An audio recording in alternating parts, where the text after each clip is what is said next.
This custom GPT is for an original sales page.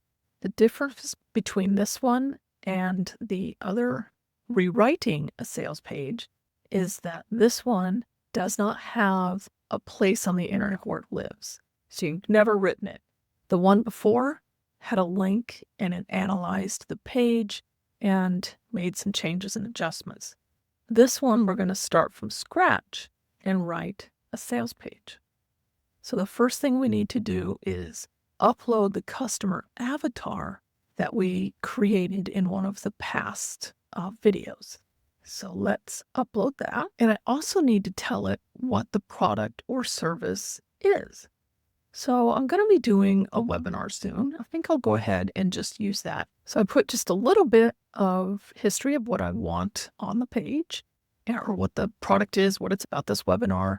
I'm going to go ahead and just tell it to go, and we'll see what happens. So it's going through to create a best sales page. It's telling me I need to know what are the key topics covered, what are the main benefits, what are the biggest objections, and what is the call to action. Once I tell them that, then they will create, or it will create, the sales page. So I'll be right back with this information typed in. Okay, now I've answered the questions. Let's see what it comes up with.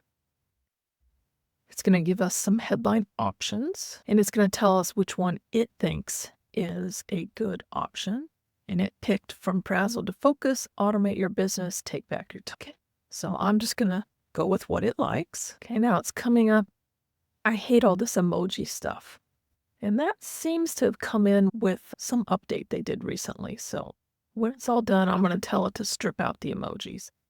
It's just like way too much. And now it's going to rewrite it. Again, this is a starting point. It's from nothing to something.